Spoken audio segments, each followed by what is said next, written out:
नमस्कार, आप सभी का स्वागत है आपके अपने ऑनलाइन प्लेटफॉर्म पर। मैं दिलीप गरासिया। हम एक टॉपिक की शुरुआत करने जा रहे हैं, द्विघात समीकरण। ये रीट लेवल 2 सीईटी और वीडियो के एग्जाम में और लगभग जितने में एलजेब्रा शामिल है उसमें द्विघात समीकरण आपको देखने को मिलेगा। तो इसको बिल्कुल जीरो लेवल से एक हाई लेवल तक हम लोग इसको देखने वाले हैं। चलिएगा, तो शुरुआत करें कि द्विघात समीकरण क्या होती है, इसको सॉल्व कैसे करते हैं। ठीक है, देखिएगा। तो सबसे पहले हम बात करें कि भाई द्विघात समीकरण क्या होती है। तो आपने ऐसा 10वीं क्लास में पढ़ रखा है उसको ऑलरेडी,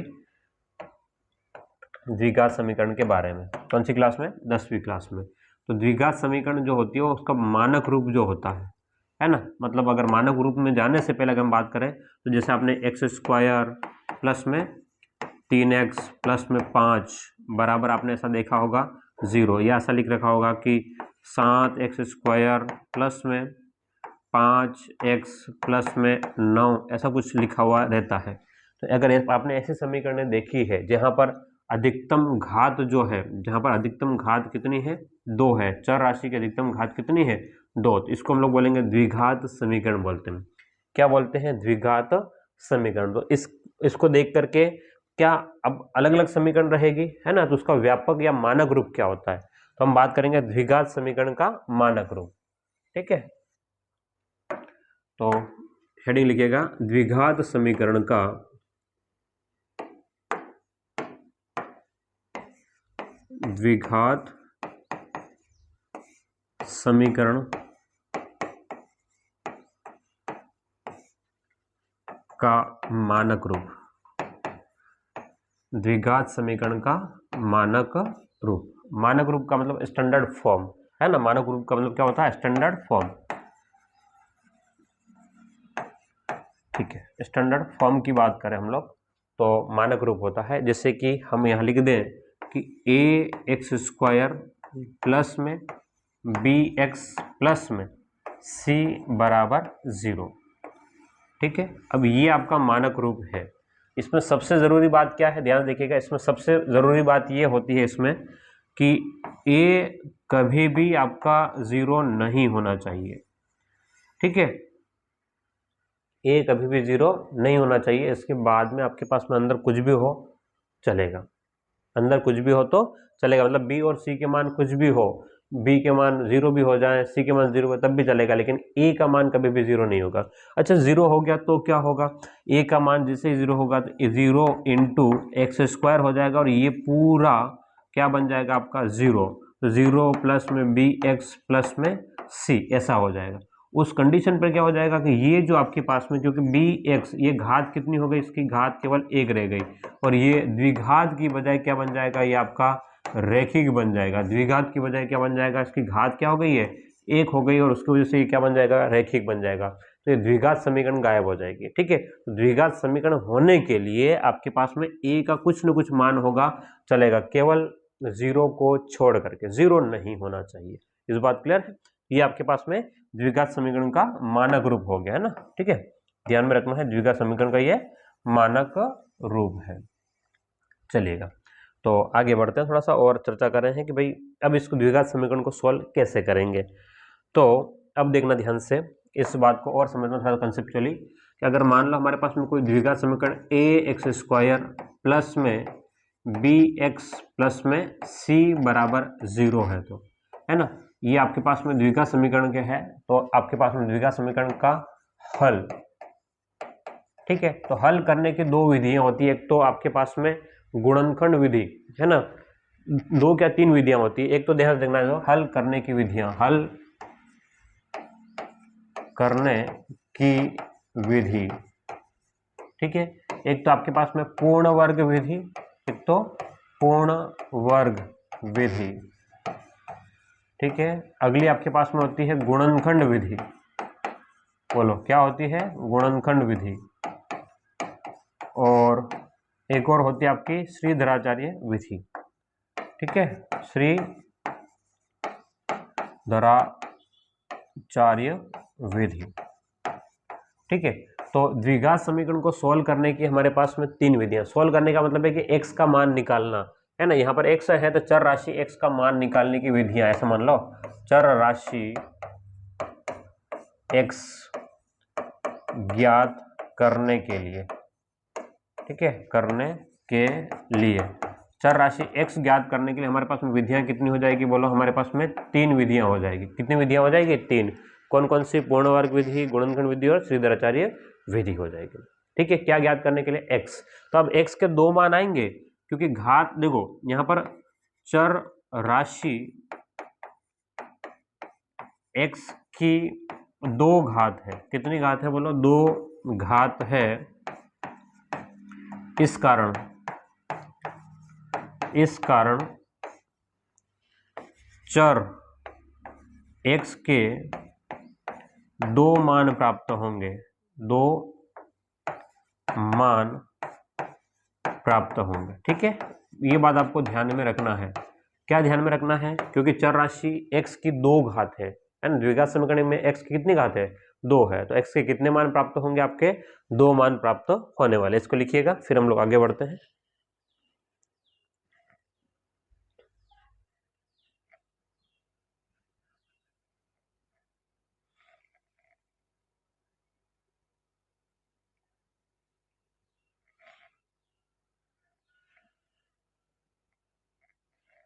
चलिएगा, अब हम चर्चा करें कि भाई चर राशि के मान निकल गए। अब हमारे पास में देखो ये 3 विधियां हैं, तीनों विधियों को हम लोग देखेंगे, लेकिन सबसे ज्यादा हमें श्रीधराचार्य और गुणनखंड विधि आनी चाहिए।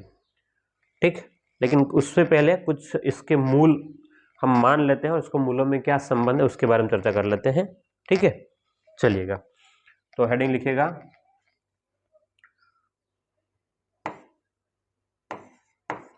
द्विघात समीकरण।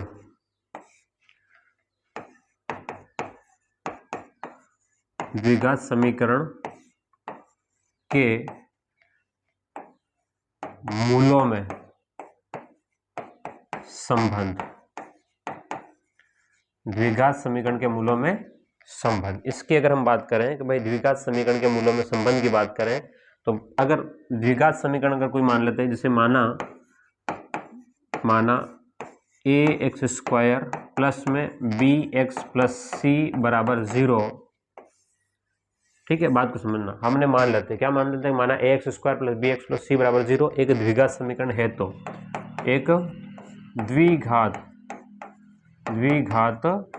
समीकरण है, तो एक द्विघात समीकरण है तो क्या कि ax² plus bx plus c बराबर 0 एक द्विघात समीकरण है, तो अल्फा तथा beta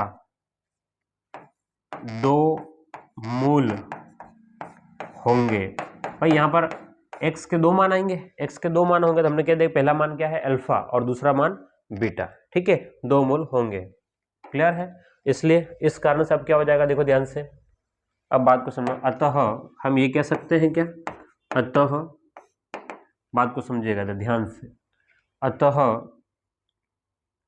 ax² plus bx plus c बराबर 0। अब मैं केवल x² की फॉर्म में लेके आऊं, तो x² प्लस में मैं a का सब में भाग लगाता हूं।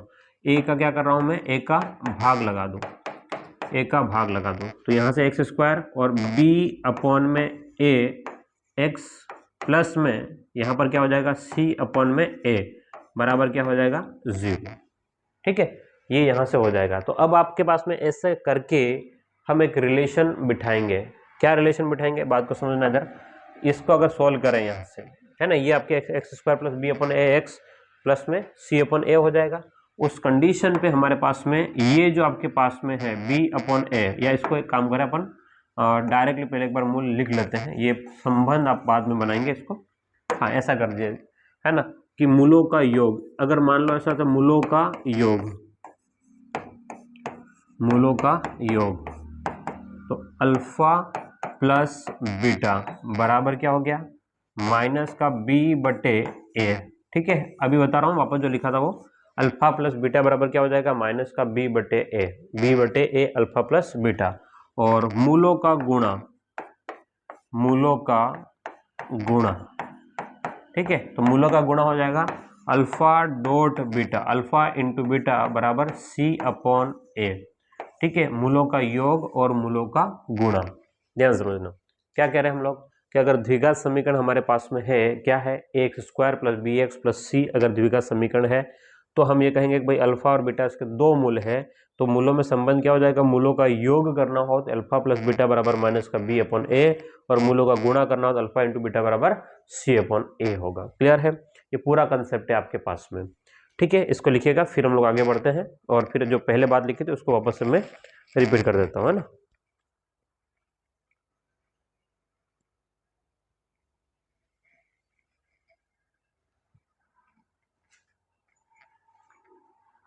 हाँ जी, क्लियर है ये चीज, द्विघात समीकरण के मूलों का गुणा। तो अब आपस में इसी चीज को थोड़ा छोटा करके इसी में एडजस्ट कर लेते ताकि समझने के लिए ठीक ठाक रहेगा हमारे लिए। अगर ऐसा है तो हमारे पास में द्विघात समीकरण क्या थे, देखो ध्यान से। हमारे पास में द्विघात समीकरण थी ए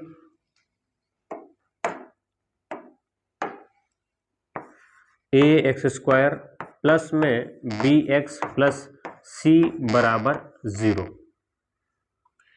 वापस इसको हम सोल्व करें, अगर ध्यान से देखना इधर, तो एक्स स्क्वायर प्लस में बी बटे ए एक्स प्लस में सी बटे ए बराबर 0। तो आप देखो ध्यान से, b बटे ए ये आपको दिख रहा है, b बटे ए है ना, अल्फा प्लस बीटा, और c बटे ए ये c बटे अल्फा इंटू बीटा। इसी को हम लोग ऐसा मॉडिफाई करके लिख सकते हैं क्या, एक्स स्क्वायर प्लस में, देखो b बटे ए ये आपके पास में, लेकिन हमारे पास b बटे ए क्या माइनस में है, तो b बटे ए की जगह आपके पास में हम लोग इसको रखें तो देखो ये माइनस वाला इधर आ जाएगा, तो क्या हो जाएगा, माइनस में alpha plus beta x plus में सी बटे ए को क्या लिखते हैं, अल्फा डॉट बीटा। तो अब इसका मतलब ये है कि अगर हमारे पास में, मेरी बात को ध्यान समझना, हमारे पास में अगर अल्फा और बीटा के मान दिए हैं तो हम समीकरण बना सकते हैं। कहने का मतलब ये है, इसका ये मतलब है कि अल्फा बीटा दिए गए हैं तो समीकरण का निर्माण हम लोग ऐसा करेंगे।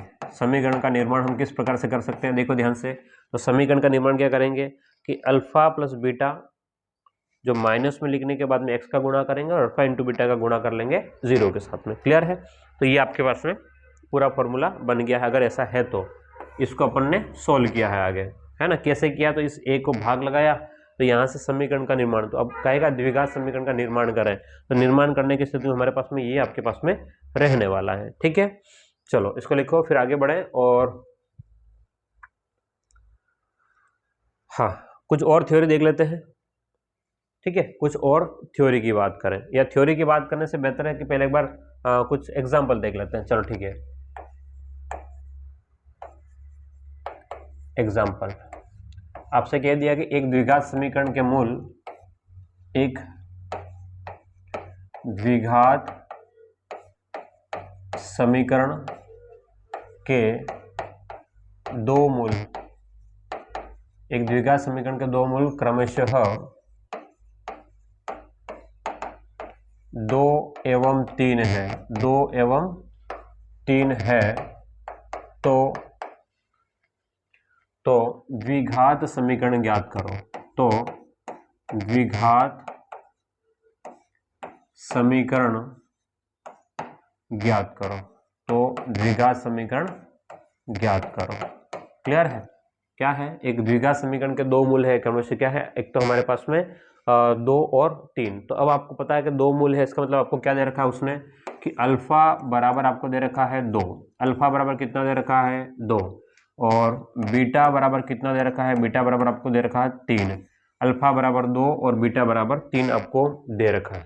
अब आपको क्या बनाना है, द्विघात समीकरण का निर्माण करता है। तो द्विघात समीकरण का निर्माण करने के लिए फॉर्मूला लगाना पड़ेगा।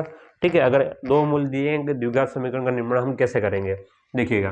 तो फॉर्मूले को अगर हम लिखें तो एक्स स्क्वायर माइनस में alpha plus beta, alpha plus beta x plus में अल्फा डॉट बीटा बराबर 0। ये आपके पास में एक फॉर्मूला है द्विघात समीकरण बनाने के लिए। इसी फॉर्मूले में हमें मान को रखना पड़ेगा। ठीक है, इसी फॉर्मूले में क्या करना पड़ेगा, मान को रखना पड़ेगा। अगर इस मान को रखें तो देखो, इस मान को रखें तो यहाँ पर एक्स स्क्वायर का तो एक्स स्क्वायर रहेगा, माइनस है तो माइनस, और अल्फा प्लस बीटा, तो अल्फा प्लस बीटा कितना 2 प्लस में 3 और उसमें एक्स, ठीक है, प्लस में अल्फा इंटू बीटा तो 2 इंटू 3 बराबर 0। तो यहाँ से आपके पास में हो गया एक्स स्क्वायर माइनस में 2 और 3 कितना हो गया 5x, प्लस में 3 दूनी कितना हो गया 6 बराबर 0। तो ये आपके पास में एक द्विघात समीकरण निकल के आ जाती है। ठीक है, क्या आपको दो मूल दिए गए हैं तो द्विघात समीकरण हम किस प्रकार से निर्माण करेंगे, तो एक प्रोसेस को आपको इसको फॉलो करना है। ठीक है, इसको लिखिएगा, फिर हम लोग एक और एग्जाम्पल देखते हैं, फिर आगे बढ़ेंगे।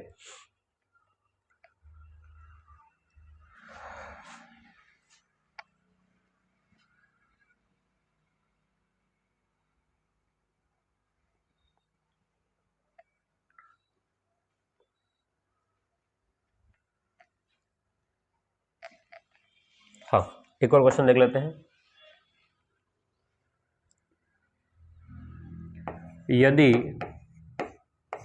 यदि एक समीकरण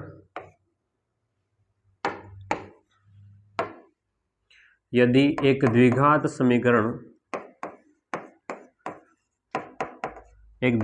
समीकरण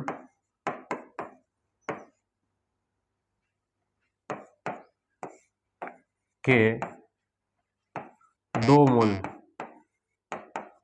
मूल यदि एक द्विघात समीकरण के दो मूल 8 तथा -3 है, 8 तथा -3 है, तो समीकरण ज्ञात करो।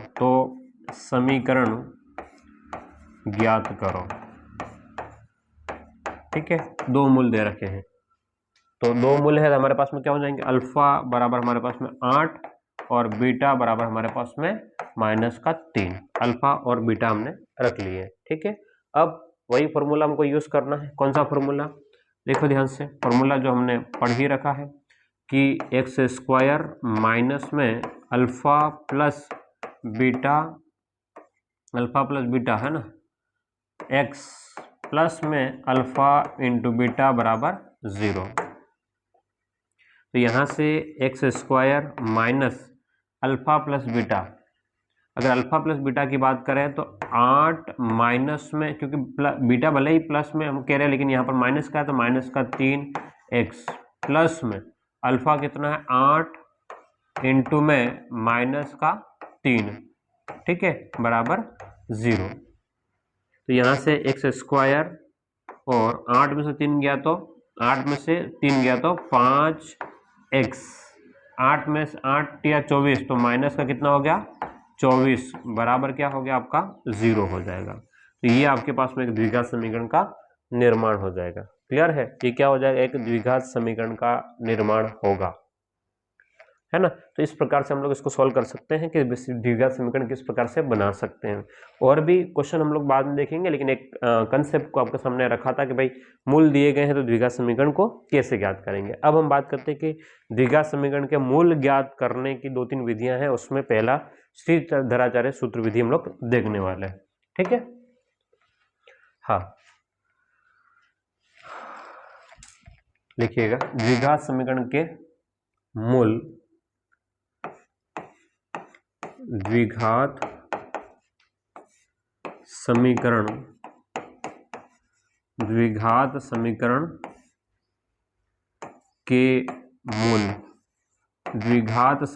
के मूल, द्विघात समीकरण के मूल श्रीधराचार्य विधि से, श्रीधराचार्य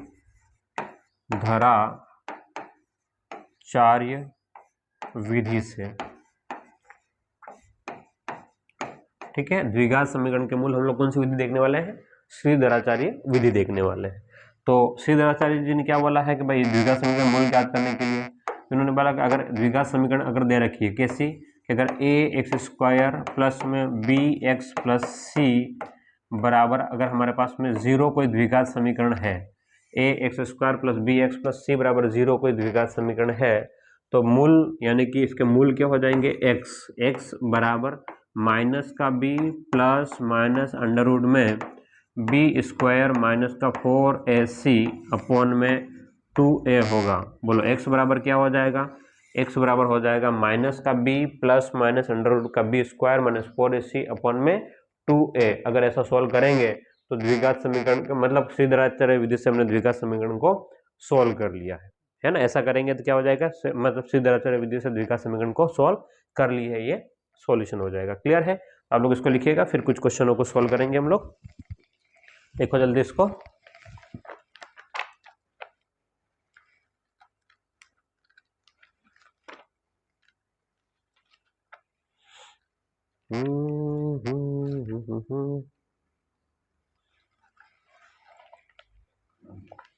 हाँ जी, तो यहाँ से x बराबर आ गया, तो यहाँ से दो मूल हमारे पास में आ गए हैं। अब कौन से कितने मूल हमारे पास में आ गए, दो मूल। देखो इसका प्लस माइनस का क्या मतलब है, प्लस माइनस का मतलब है x के दो मान है ना, x के दो मान है। x के हमारे पास में दो मान निकल रहते हैं, एक तो पहला जो मान रहता है उसको अल्फा बोलते हैं और दूसरा जो मान होता है उसको बीटा, है ना। एक बार प्लस रख लेंगे, एक बार माइनस में, इस वाले निशान के पर बात कर रहे हैं हम लोग, ठीक है। तो अल्फा बराबर पहला मान हो जाएगा माइनस का b प्लस अंडर रूट का B square minus 4ac, B square minus का 4ac अपॉन में 2a। ये तो अल्फा बन जाएगा ना, ये आपके पास में क्या रहेगा, अल्फा माइनस बी प्लस, जब प्लस लेंगे तो अल्फा, है ना, या बीटा भी जो भी आप बोलना चाहो बोल सकते हो, कोई ऐसा रोक टोक नहीं है। और दूसरा जो भी होगा बीटा बराबर माइनस का बी माइनस में अंडर रूट का बी स्क्वायर माइनस का 4ac अपॉन में 2a। यहाँ ए बी सी कोई ना कोई संख्याएं होगी, यहाँ ए बी सी कोई ना कोई क्या है, संख्याएं होगी, वो बात ध्यान में आपको रखना है, ठीक है। तो अल्फा और बीटा के मान निकल के आ गए हैं, ठीक है। हाँ, एक क्वेश्चन लिखिएगा, 3x स्क्वायर, हाँ इसी में को फॉलो कर रहे हैं, यहीं पर लिख लेते हैं ताकि थोड़ा सा एक साइड में सेटल कर लेते हैं एक बार इसको, ताकि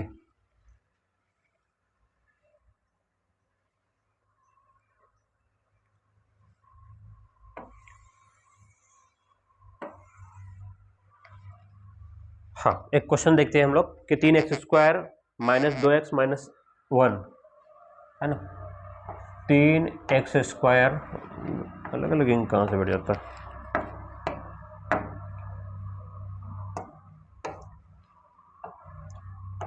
तीन एक्स स्क्वायर, क्या प्रॉब्लम हो रही भाई, माइनस का 2x माइनस 1 बराबर 0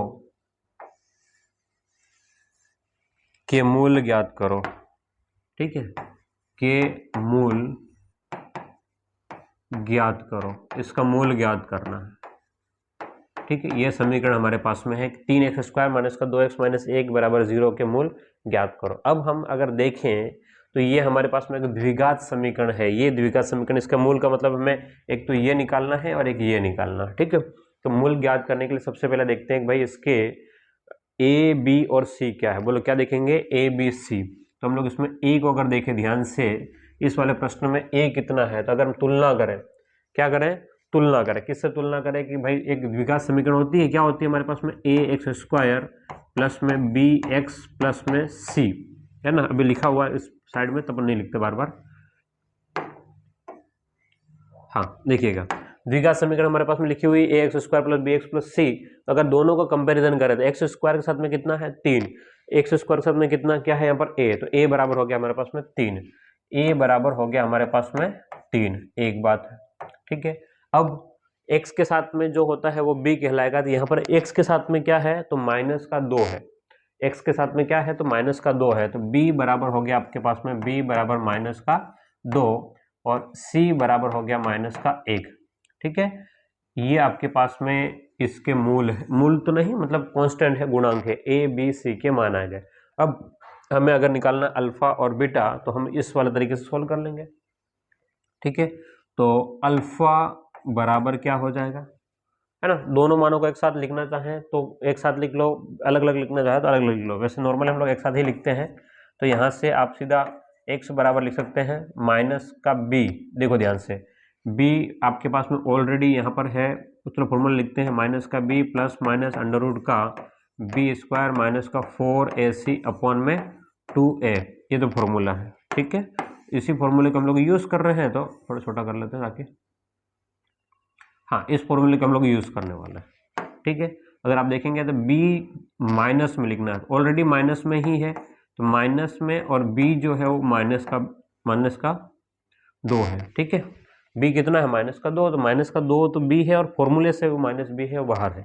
अगला प्लस माइनस, तो एक तो प्लस का निशान, एक माइनस का निशान, अंडर रूट में b का स्क्वायर तो -2 की घात 2, माइनस में 4ac तो 4 इंटू a कितना 3, c कितना तो माइनस का 1, 4ac अपॉन में 2a, तो 2 इंटू a का मान कितना है 3, 2 इंटू a का मान कितना है तो 3, ये आपके पास में आ जाएगा। अब इसको अगर हम और सॉल्व करें आगे तो देखना, माइनस का -2 में गुणा करेंगे, माइनस का -2 में गुणा करेंगे तो प्लस का 2 बन जाएगा, फिर प्लस माइनस का निशान, फिर वर्गमूल है तो वर्गमूल, -2 का वर्ग यानी कि -2 में -2 का गुणा, -2 में -2 का गुणा जब करते हैं, -2 इंटू -2, 2 दूनी 4 होता है, और माइनस माइनस क्या बन जाएगा आपका प्लस, तो 4 माइनस में ये माइनस का और ये माइनस अंदर से तो प्लस हो जाएगा, 4 तिया 12 बट्टे में 3 दूने 6, तो ये बनेगा आपके पास में,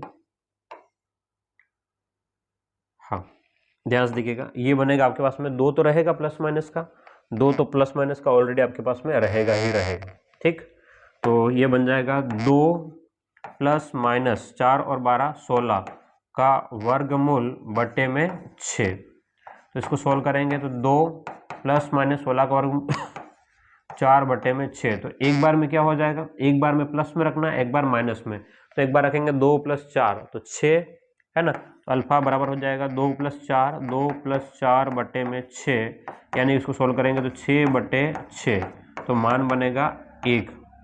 अगला आपके पास में बीटा निकालना पड़ेगा, 2 - 4 बटे 6, तो माइनस का 2 बटे 6 कट जाएगा और माइनस का 1/3 बनेगा।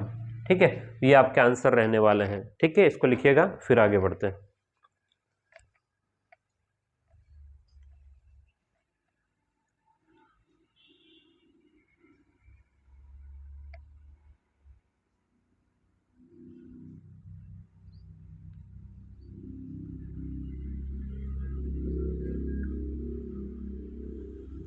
हाँ,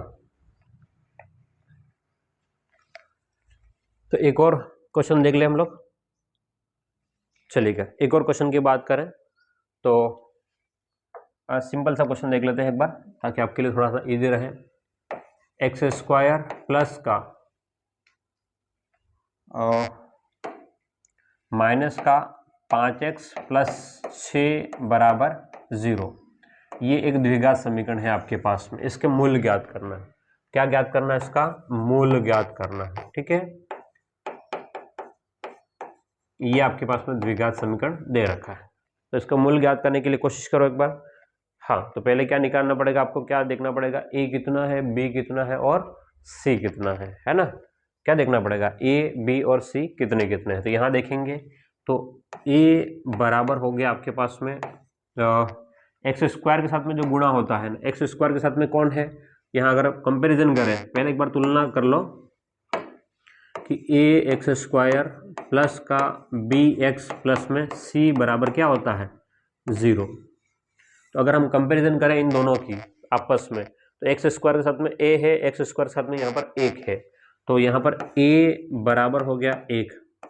ठीक है, a बराबर 1 हो गया, b बराबर कितना, तो b बराबर कितना है, तो यहाँ पर कितना माइनस का 5 है। ठीक है, और c बराबर कितना हो गया, आप देखो ध्यान से, c बराबर है आपके पास में 6, बोलो c बराबर कितना है तो 6, a b c आपके पास में है। अब अगला काम क्या रहने वाला है आपके पास में, इस फॉर्मूला क्या है, x बराबर है ना माइनस का b plus minus under root में b² - 4ac अपॉन में 2a। ठीक है, b² बराबर माइनस का b है ना, x बराबर माइनस का b प्लस में अंडर b² - 4ac अपॉन में 2a होता है। उस कंडीशन पर, अगर इस कंडीशन पर हम देखना चाहें तो इसी फॉर्मूले में सब चीजें अगर रखें, ध्यान देखना, इसी फॉर्मूले में सब चीजें रखें तो क्या हो जाएगा, पहले चाहिए हमें माइनस का b, तो b कितना है अगर आप देखेंगे तो माइनस का 5 है, तो फॉर्मूले के हिसाब से और दोनों को जमाए तो माइनस में माइनस का 5 प्लस माइनस फिर अंडर रूट में बी स्क्वायर, तो बी कितना है आपके पास -5, तो -5 का होल स्क्वायर माइनस में 4ac, तो 4 इंटू ए कितना 1, सी कितना है तो आपके पास में 6 बट्टे में 2a, तो 2 इंटू ए कितना है तो 1। ठीक है, यहां से आपके पास में देखो ध्यान से क्या बनने वाला है, माइनस का गुणा माइनस में करेंगे तो प्लस प्लस है ना, प्लस का 5 हो गया प्लस माइनस, फिर पूरा रूट में रहेगा -5 का स्क्वायर तो 25 प्लस में, फिर माइनस का 6 चौक 24 बट्टे में 2, तो यहाँ से आपके पास में बन जाएगा 5, एक बार प्लस एक बार माइनस, अंडर रूट में 25 में से 24 गया तो 1। ठीक है, हाँ, बट्टे में 2। अगर आप और सोल्व करना चाहें, 1 का वर्गमूल कितना होता है, 1 ही होता है, तो 5 प्लस माइनस 1 बट्टे में 2। ठीक है, तो एक बार 5 प्लस 1 अल्फा का मान निकल के आ जाएगा 5 प्लस 1 बट्टे में 2, तो सोल्व करें तो 5 और 1 6 बट्टे 2, तो अल्फा बराबर आपके पास में निकल के आ रहा है 3। और अगला है 5 माइनस 1 बट्टे 2, यानी कि 4 बट्टे 2, तो 4 में 2 का भाग तो 2 निकल के आएगा, तो ये क्या है आपके पास में बीटा निकल के आ जाएगा। क्लियर है, ये आपका अल्फा और बीटा के मान निकल के आने वाले हैं। क्लियर है, तो ये हमने अभी बात करी है, क्या बात करी है कि भाई द्विघात समीकरण के मूल जो है श्रीधराचार्य विधि से कैसे ज्ञात करते हैं। अब इसी में कुछ बातें और होती है कि भाई इसके मूलों की प्रकृति कैसे ज्ञात करते हैं, है ना, यही वाला तरीका आपका काम आता है। तो यहाँ पर अब जैसे हम देखें मूलों की प्रकृति, हेडिंग लिखिएगा आपको, मूलों की प्रकृति। मूलों की प्रकृति क्या होगी, अगर हम मूलों की प्रकृति की बात करें तो मूल प्रकृति का मतलब है कि भाई मूल क्या होंगे, कि वास्तविक होंगे क्या, मूल वास्तविक है क्या, काल्पनिक है क्या, है ना, मूल वास्तविक चेक करना है, काल्पनिक चेक करना है, क्या बराबर है, क्या बराबर का मतलब समान है क्या, है ना, या समान है क्या, या फिर क्या देखेंगे अलग अलग है क्या, ऐसा हम कुछ देखने वाले। इसी को हम लोग क्या बोलते हैं, प्रकृति के मूल कैसे हैं, क्या वास्तविक है क्या, काल्पनिक है क्या, समान है क्या, अलग अलग है क्या, ये सब देखेंगे तो उसको कहते हैं मूलों की प्रकृति। और इसको ज्ञात करने का तरीका होता है डी द्वारा ज्ञात करेंगे, डी द्वारा ज्ञात करेंगे। अब ये डी क्या है, इसको बोलते हैं डिस्क्रिमिनेंट,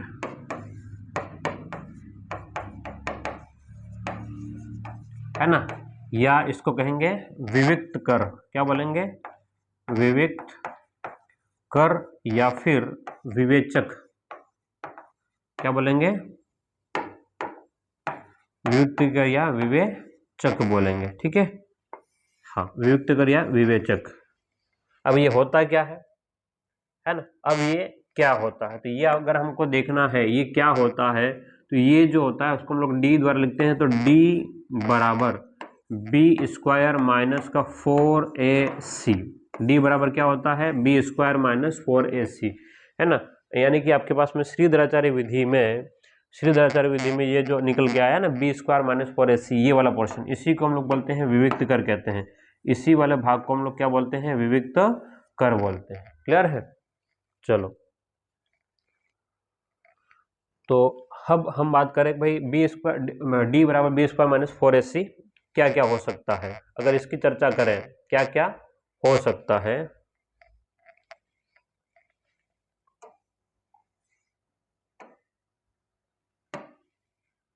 चलो देखो, इसके 3 केस बन सकते हैं। 3 केस क्या, या तो डी जो है वो बड़ा हो, किससे बड़ा हो, 0 से, है ना, अगला डी बराबर हो 0 से, और एक और क्या हो जाएगा, डी जो है वो छोटा है 0 से। अब इसका, है ना, इसको अगर डिटेल से हम देखना चाहें कि भाई डी का मान देखना ध्यान से, हम क्या कह रहे हैं, केस